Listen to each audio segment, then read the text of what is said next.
Ang manugang kong trilyonaryo. Kabanata 326. Ang kabilang panig ng pamilya Cheng, ang bloodline ni Elpidio Cheng, ay puno ng galit. Nang utusan ni Master Elpidio na bumaba, isa pang katulong ang sumugod sa pangunahing bulwagan, lumuhod sa lupa, at sumigaw ng umiiyak, ang matandang ninuno, Master Emilio, at young Master Edward ay inabandona. Boom! Muling binomba ng masamang balat itong puso ni Elpidio Cheng. Hindi siya tumayong matatag sa kabuuan. Diretso siyang nahulog sa upuan ng Taishi at napabuntong hininga.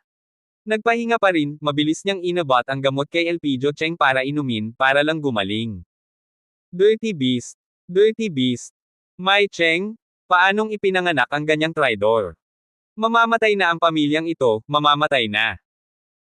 Sumigaw si Elpidio Cheng, at pagkatapos ay ang bulok na matandang lalaki ay karaniwang tumayo mula sa upuan ng Taishi, at sa mga kamay ng itim na dragon cane, hinampas niya ang mga tile ng jade floor at sumigaw, kung nakalusot ka sa order, lahat ng kapangyarihan ng generation ni Elpidio Cheng ay agad na magtitipon para labanan at patayin ang kabilang panig ng pamilya. Pupunta ako dito sa Law Enforcement Hall, at hihilingin ko kay Shengming na lumapit at siguraduhin na ang batang may dilaw na bibig ay lumpo at duguan. Nakuha ng lahat ang order at nagmamadaling lumabas ng Malakastilyong Villa. Ang kabilang panig ng buong pamilya Cheng ay kabilang sa kapangyarihan ng henerasyon ni Zhang Yi, na lumalabas sa pugad. Pagtingin sa ibaba mula sa taas, makikita mo na ang daan-daang armadong lalaki na nakasuot ng itim na suit, na armado, ay nagtipon sa bukas na lupa sa labas ng pangunahing bulwagan ng pamilya ni Master Elpidio. Mahigpit na maghintay. Sa main hall, umupo si Master Elpidio sa Taishi chair at tiningnan ang tuwid na katawan ni Daniel na pinabalik. Ang mga taong may puting buhok ay nagbibigay ng mga taong may itim na buhok. Kung hindi iuulat ang puot na ito, si Master Elpidio ay magiging mayabang bilang pinuno ng karakter na pamilyang ito. Gayunpaman, nang si Master Elpidio ay lalabas na ng main hall. Sa pintuan, biglang sumulpot ang isang figure na naka-black night jacket, nakasuot ng makapal na sombrero, face mask, at isang pares ng mata lang ang nakalabas.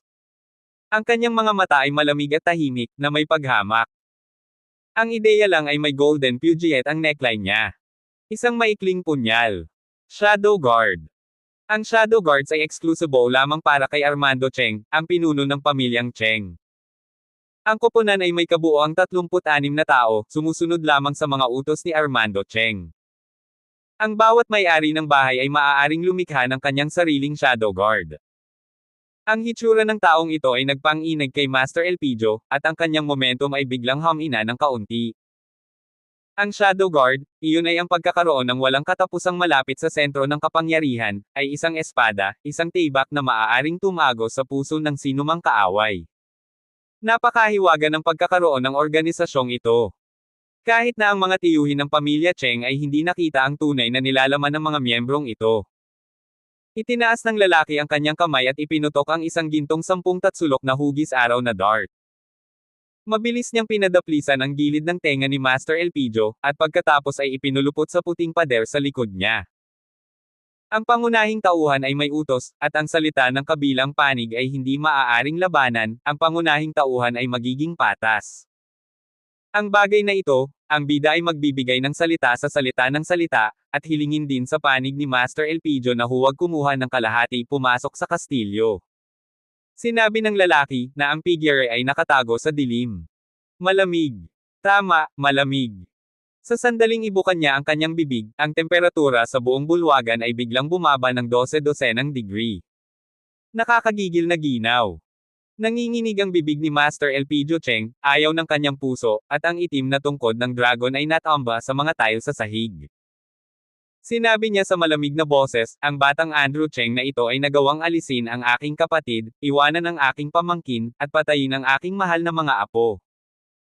Siya si Andrew Cheng, hindi pinapansin ang unang utos ng pamilya, ay *****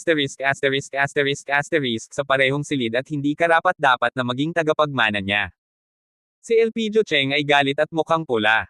Ngunit, malamig pa ring sinabi ng figure sa kanyang tapat, karapat-dapat silang parusahan sa kanilang mga kasalanan. Sina Master Elpidio at ang apo ni Master Emilio Cheng. Kung sila ay walang bisa, sila ay tuluyang mawawala ng bisa. Ang asawa at anak na babae na nanlinlang sa young master ay dapat na sirain ang pinto. Ngunit ang bida ay nagsabi, sa pagkakataong ito, ang malalaking bagay ay nagiging maliit, at silang lahat ay isang pamilya.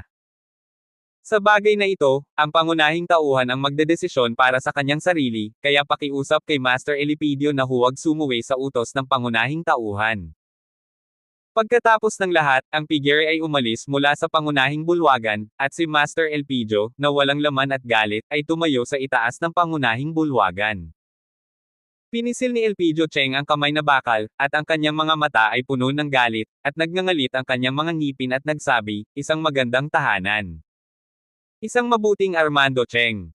Pagkaraan ng ilang minuto, ang isla ng Changsan ay nasa gitna, nakatayo sa kastilyo sa mga ulap. Sa isang lugar sa isang madilim na silid. Kumusta na? Ang matanda at mahinang boses ay maririnig na may sakit. Guro, naayos na. Isang figurang nakatago sa dilim, kaya sumagot. Bueno, hayaan si Miss 17 na pumunta sa Shangjiang at sundan si Andrew Cheng hanggang sa bumalik siya. Hayaan siyang lutisin ang natitira. Si number 17 o Miss 17 ay isa sa mahusay na mandirigma at nangungunang assassin. Isa siya sa inampon at pinili mula pa pagkabata upang sanayin sa pakikipaglaban at maging lihim na bodyguard ni Andrew Cheng. Oo, guro. Anong masasabi mo dyan? Ang pamilya Gong ay nagdala ng mga tao at pinabalik ng 4 na babae. Gong ng Law Enforcement Hall ay dapat ding malapit na. Susunod, ang dibisyon ng pamilya at ang Law Enforcement Hall ay dapat magpatuloy sa pagpasok sa Shangjiang upang hanapin ang gulo ng Young Master. Kung tutuusin, sobra-sobra ang ginawa ng Young Master sa pagkakataong ito, hindi pinansin ang mga rocks at pati na rin. Ubo. Pagkatapos ng ubo, parang hinihingal siya. Well, alam ko. Hayaan mong ang 4 na babae ang bahala sa isla. Ikaw. Ubo, pumunta ka sa Shangjiang at tulungan mo akong magsalita.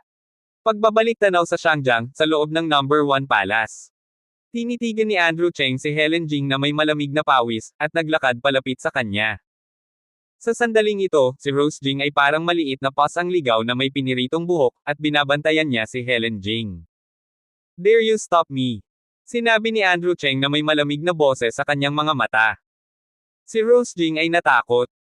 Noong una, inakala niya na si Andrew Cheng ay isang mayamang Young Master, walang banta, ngunit sa sandaling ito, malinaw na nararamdaman niya ang malamig at pagpatay na intensyon mula kay Andrew Cheng. Ang pakiramdam ng pang-aapi ay naging dahilan upang hindi siya makalaban. Ang lakas ng loob mong saktan ang ginang. I will kill you. Matigas ang ulo ni Rose Jing na nagngangalit ang kanyang mga ngipin, na may dagger na kumikislap sa kanyang mga kamay. Gayunpaman, sa sandaling bumagsak ang kanyang boses, isang figure ang lumitaw sa kanyang tagiliran, direktang tinamaan siya ng isang tuhod, pinalipad si Rose Jing ng husto, at pagkatapos ay lumingon pasulong upang sakupin. Ang maselang palso ni Rose Jing ay direktang ibinaba ni Arlan Pei, at ang punyal sa kanyang kamay ay nahulog sa lupa. Idiniin siya sa sahig ni Arlan. Bitawan mo ako. Papatayin kita. Galit na sabi ni Rose Jing, ngunit hinayaan siyang magpumiglas ng hindi nagtagumpay.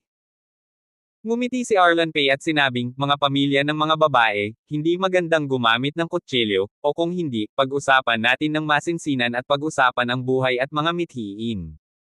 Umalis ka! Sigaw ni Rose Jing. Hindi pinansin ni Andrew Cheng ang tanawin sa paligid niya, ngunit tinitigan si Helen Jing ng malamig na mga mata, at sinabing, ano ang susunod mong gagawin? Hindi iniwasan ni Helen Jing ang tanong na ito at malamig na sinabi, Andrew Cheng, alam mo ba ang kahihinatnan ng iyong paggawa nito? Pinupukaw mo ang pakikibaka sa pagitan ng pamilya at pamilya, nag-aapoy ka. Kapag nahati panig ang galit ng pamilya ay darating. Hindi banggitin na kahit ako so Helen Jing, at kahit ikaw Andrew Cheng ay hindi ito makayanan. Si Marian at Milzen ay maghahirap na kasama mo. Masyadong kang mapangahas Andrew Cheng.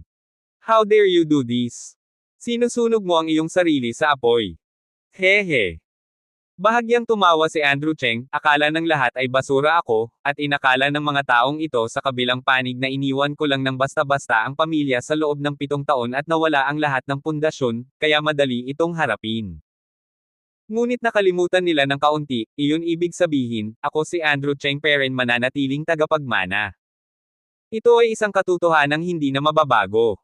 Hindi nagsalita si Helen Jing, malamig ang kanyang mga mata. Si Andrew Cheng, na naglalaro gamit ang daliri ng jade sa kanyang kamay, ay nagpatuloy, ang Commander, sa mata ng mundo, ay isang pinakamataas na pag-iral, isang simbolo na maaaring tumawag sa lahat ng mapagkukunan. Gayunpaman, sa iyong mga mata, ito ay isang daliri ng jade lamang. Isang sandata. Hindi. Hindi ako susunod, at hindi ka natural na susunod. Gusto kong kunin ang utos ng hari na supilan ako, hindi sapat ikaw Helen Jing. Nako, Andrew Cheng, masyado kang mayabang. Ang nangyayari ngayon ay hindi kasing simple ng ikaw at ako. Dapat mong tandaan na hinahampas mo ang mukha ng pamilya, ang mukha ng law enforcement hall. Sa antas na ito, ako isipin mo kamusta ka. Sabi ni Helen Jing na may mapurol na mukha. Minaliit niya si Andrew Cheng sa loob ng 7 taon, ngunit hindi niya inaasahan na napakabilis na lumaki si Andrew Cheng sa 7 taon na ito. Malakas. Masyadong malakas. Bahagyang ngumiti si Andrew Cheng, hindi ko kailangang mag-alala tungkol sa aking mga gawain. Susunod, sisimulan ko na ang pakikitungo sa iyo. Pamilyang Jing. Oras na para magbunot ng ngipin. Nang marinig ito ni Helen Jing, sumimangot si Rose at ngumiti, kunin mo ako. Kung gayon ay inaabangan ko talaga ito. Pagkasabi noon, diretsyong tumalikod si Helen Jing at dinala ang mga tao. Doon, si Aling Martha, na nagtatago sa bahay, ay lumabas na nanginginig sa sandaling ito. Siya ay nagpanik at natakot. Lalo na ngayon lang, nasaksihan niya ang napakalakas na eksena ni Andrew Cheng, lalo siyang nataranta. Hindi niya ito nakita noon. Ngunit ngayong gabi, masyadong malaki ang naging epekto kay Aling Martha. Maingat na naglakad si Martha Pinyin sa likod ni Andrew Cheng at nagtanong, iyan ba Andrew Cheng, ang mga kaibigan mo? Tanong ni Aling Martha sa grupo ng mga taong dinala ni Mr. Oliver Lee. Kilala niya si Mr. Oliver Lee bilang Underground Emperor ng Xiangyang at nakita niya ito ng ilang beses. Si Andrew Cheng ay mukhang walang malasakit, tumingin kay Aling Martha, at direktang hindi pinansin. Ngayon ay pupunta siya sa ospital upang makita si Marian at Milzen. Tumingin si Aling Martha kay Andrew Cheng na gustong umalis at sumigaw ng may pag-aalala, siya, sino sila? At sino ka?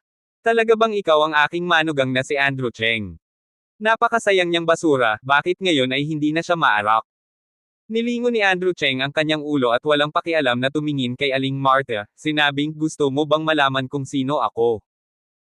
Abangan ang mga susunod pang kabanata ng Ang Manugang Kong Trilyonaryo.